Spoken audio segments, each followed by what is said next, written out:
Nagpaliwanag si Yulisha na gusto ng isang kaibigan niya na kunin si Kurt bilang isang maharlikang salamangkero kung tatanggapin niya ang posisyon. Kapag tinanggap na ito ay ituturing siyang isang maharlika kaya't sigurado ang magandang sahod at mga benepisyo, kahit ano pa man. Nahihirapan maniwala si Kurt na talagang inaalok siya ng ganitong kahanga-hangang trabaho subalit tiniyak sa kanya ni Yulisha na totoo ang alok. Tinanong niya si Kurt kung ano ang gusto niyang gawin, ngunit sinabi ni Kurt na tatanggihan niya ito. Hindi makapaniwala si Yulisha na tatanggihan ito ni Kurt dahil ang sino man ay tatalon sa pagkakataong maging isang maharlikang salamangkero at kahit sino ay nagulat dahil ang dahilan ni Kurt sa pantanggi ay walang kwenta na inihisip niya na hindi siya karapat-dapat sa isang posisyong maglalagay sa kanya sa itaas ng ibang tao at umaasa pa rin siyang bumalik bilang tagagawa ng gawain ng Flaming Dragon kahit na kailangan niya magmakaawa para muling tanggapin. Ang kanyang trabaho pa rin ay tumulong kay Yulisha sa pagninina ng mga hiyas dito at sinabi niya sa kanya na nakahanap siya ng magandang hiyas kahapon kaya makakakuha siya na mas marami pa para sa kanya. Nagpapasalamat si Yulisha sa kanyang sigasig pero nag-aalala siya na baka pagod si Kurt sa lahat ng trabaho niya kahapon. Gayunpaman ay sinabi niya sa kanya na huwag mag-alala dahil nakatulog siya ng 6 na oras na gabi. Nagulat si Yulisha nang marinig ito at sinimulan niya mag-isip kung paano nakapantayo si Kurt ng isang buong bahay at nakakuha pa ng 6 na oras na tulog. Ngunit hinakala ni Kurt na nagagalit si Yulisha dahil sa sobrang niyang tulog kaya humingi siya ng paumanhin at sinabing babawi siya sa kanyang pagiging tamad. Talagang kailangang ipaliwanag ni Yulisha ang lakas ni Kurt sa kanya balang araw, kaso hindi niya alam kung paano ito sasabihin kaya nagpatuloy na lang sila sa pagninina. Itinuro ni Kurt kay Yulisha ang lugar na kanyang natagpuan at bagaman mukha itong karaniwang bahagi ng kabubatan. Binanggit niya kay Yulisha na dapat makahanap siya ng magagandang hiyas doon, kaso binalaan niya itong huwag maghukay ng lampas sa 500 metro na parang ito'y aksidenteng magagawa. Pagkatapos ay naglakad na siya palayo kaya tinanong siya ni Yulisha kung saan siya pupunta at ipinaliwanag ni Kurt na patungo siya sa ibang lugar ng pagninina at magkikita sila muli mamaya. Maghapon nagninina si Yulisha at pagdating ng gabi ay sa wakas ay nakahanap siya ng malaking topaz na hiyas. Idineposito niya ang lahat ng gintong barya mula sa mahiwagang mga hiyas sa account ni Kurt dahil siya ang nakahanap ng mga ito. Nagsasalita tungkol kay Kurt ay nagpa siya siyang tingnan kung ano ang kalagayan niya at batay sa nakita niya sa kanya, alam niya mag-overboard ito.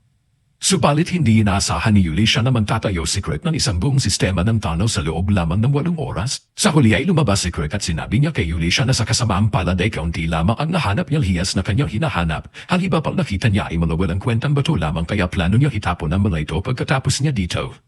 Tiningnan ni Yulisha ang mga bato sa kariton at mukhang masyadong magaganda ang mga ito para ituring na walang halaga. Kaya tinanong niya si Kurt kung ano ang mga ito at ipinaliwanag ni Kurt na ang mga iyon ay methylures. Kaso sa nayo ni Kurt ang mga ito ay karaniwan lang sa mga minahan kaya itinatapon lang nila ito kapag nakakita sila. Walang masabi si Yulisha sa kanyang narinig at bukod sa gusto niya malaman kung anong klase ng nayo ng pinanggalingan ni Kurt. Tinanong niya si Kurt kung anong hiyas ang hinahanap niya kung itinuturing niyang basura ang mithril. Hinilabas ni Kurt ang isang maliit na bato at sinabi niya kay Yulisha na hinahanap niya ang orichalcum pero nakahanap lamang siya ng sapat para punuin ang isang maliit na kahon.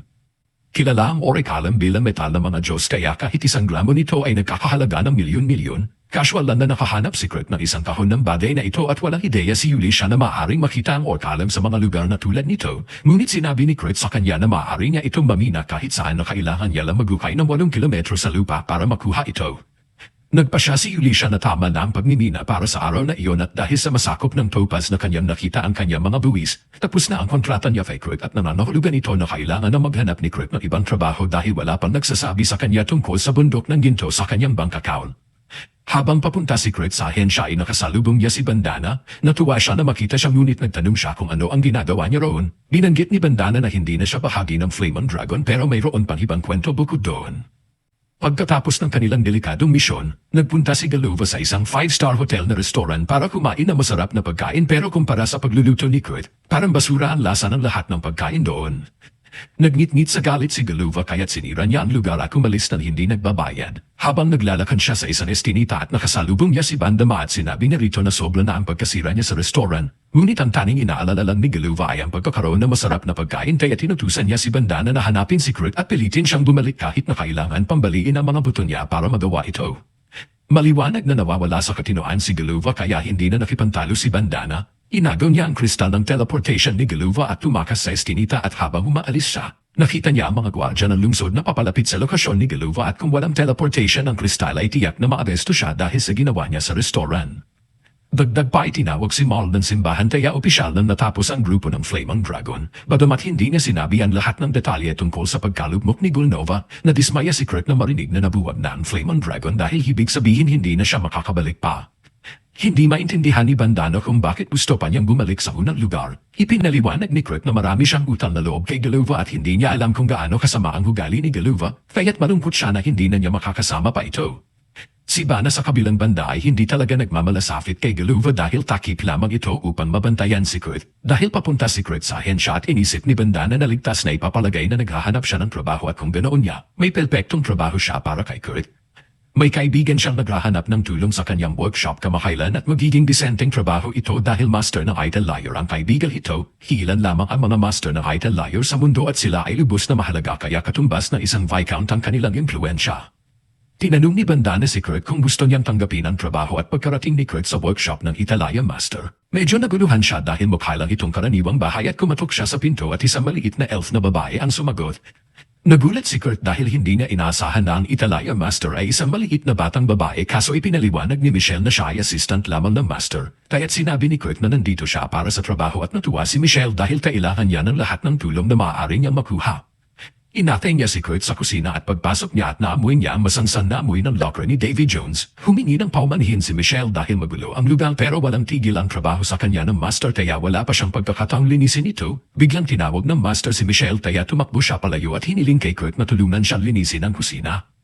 Medyo nadismaya si Kurt dahil akala niya ay matutulungan niya ang Italian master. Kaso simple lang naman ang mga gawaing bahay para sa kanya kaya sinimulan niya ang trabaho. Makalipas ang 30 minuto ay nalinis ni Kurt ang buong kusina at hindi talaga sinabi sa kanya ni Michelle kung ano ang susunod niyang gagawin kaya nagumpisa siyang maglibot sa mga pasilyo habang hinahanap siya. Nakahanap siya ng isang pinto sa isang pasilyo kaya pumatok siya at sinabi ng babae sa loob na pumasok siya. Ngunit nang pumasok si Kurt ay nakita niya ang babae na halos walang damit sa kama. Nagulat siya at humingi ng paumanhin sa pagkakadambales subalit hindi naman ito ikinagulo ng babae na makita siya ni Kurt sa ganitong ayos. Ipinaliwanag ni Kurt na hinahanap niya si Michelle kaya sinabi ng babae na nasa basement si Michelle. At aalis na sana si Kurt para hanapin si Michelle ngunit napansin niya ang isang madilim na malkas at siya ng babae. Nakilala niya ito bilang isang sumpa kaya tinanong niya ang babae kung maaaring niyang tingnan na malapitan. Binigyan siya ng pahintulot kaya't lumapit si Kurt at sinimulang madamaan sinumpang lugar. Karaniwang sinisira ng ganito mga sumpa ang mga internal na organo sa apektadong lugar kaya dapat ay napakahirap para sa babae na kumain. Ngunit lumalabas na buo pa rin ang kanyang tiyan kaya nagalok si Kurt na gumawa ng pagkain para sa kanya.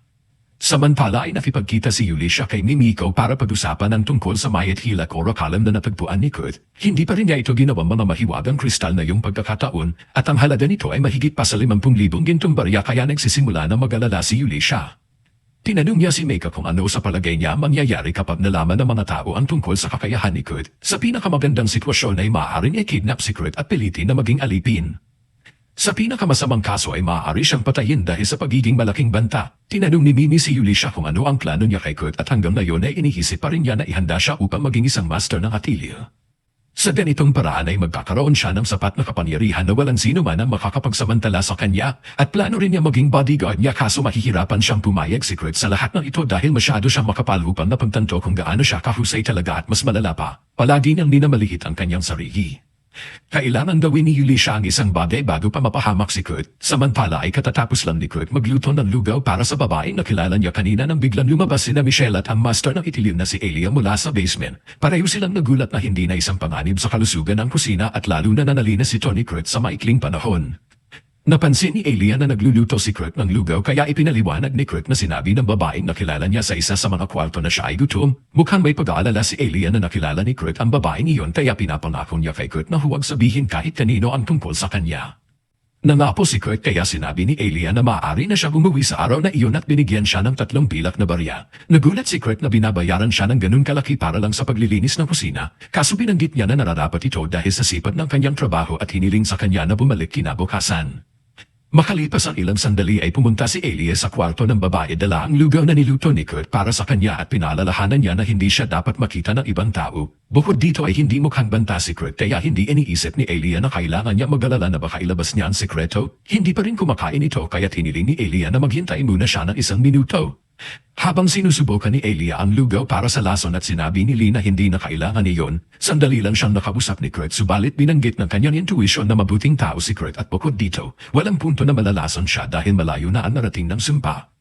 Nabuhay siya sa paghihinala sa lahat ng nasa paligid niya kaya kahit na yun lang, gusto niya magtiwala ng lubos sa isang tao at naiintindihan nito ni Elia kaya hinayaan niyang kainin ni Lee ang lugaw. Pero pagkatapos ng unang kagat ni Lee ay bigla siyang pinagpawisan ng sobra at bumagsak sa sahig.